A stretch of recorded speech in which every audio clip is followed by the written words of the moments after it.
So this is how the new GoPro Hero 11 Black looks like as a YouTube studio camera. For comparison, here's how the Sony ZV-E10 with the kit lens looks as a YouTube studio camera. In this video I'll show you the settings and equipment I use to achieve this look with the GoPro Hero 11 Black. Regarding the equipment, the first item is the GoPro Media Mode, which allows me to connect the GoPro to an external microphone. The microphone is the Rode Video My Go 2. It's been boomed slightly out of frame to bring it closer to me for better sound quality, and all this sits on a mini tripod from Ulanzi. I have two lights for lighting. On the left I have my key light, the Ambitful FL80 with Ambitful 120cm softbox. I have the key light set to 100% of brightness so that I can lower the ISO on the GoPro to get the least amount of noise in the image. And the second light behind me is just a practical light. It's the Wilight K21 RGB light stick. Let's get into the GoPro settings now. The resolution and frame rate are set to 5.3K 25p. Now if you shoot in 4K, the image will be less noisy, but not as detailed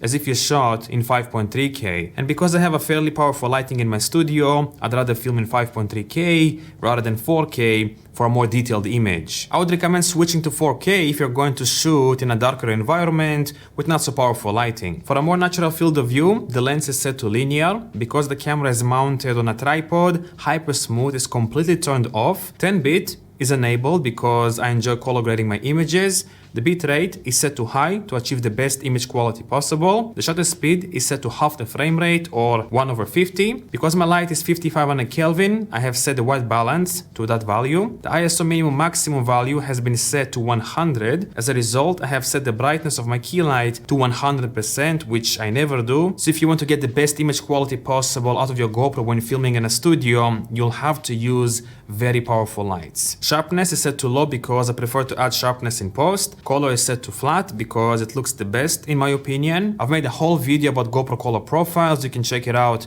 right here. Finally, because my microphone does not have a battery, I have my media mode setting set to standard mic. Now let's move on to the post-production workflow. First, open your editing program and import the clips. Personally, I work with Final Cut Pro. Then boost the contrast and saturation. To increase contrast, I usually lower the midtones and shadows and slightly raise the highlights. Then depending on your preference, you can add saturation. Because I prefer my image to be slightly desaturated, I move the saturation slider by about 3%. Then you can add sharpness if needed. I usually have the sharpness slide at about 1 to 1.5. Then you should correct the skin tones. To do that, make a mask of a portion of your face, open vector scope and enable the skin tone indicator line. Then in the hue saturation curves, select the hue versus hue dropper tool, choose your skin tones and adjust the colors until they are roughly on the skin tone indicator line. I've discovered that my skin tends to lean more towards red in GoPro footage, so just shift the skin tone colors slightly towards yellow, orange or green. Finally, you can apply a quick color grade to your image. I like to mask out my skin tones and then push everything in the background towards teal. Or in other words, a basic teal and orange grade. Anyhow, this is it for today. I hope you found this video to be informative and useful. If not, click the dislike button down below twice. And I guess I will see you in the next one. Bye.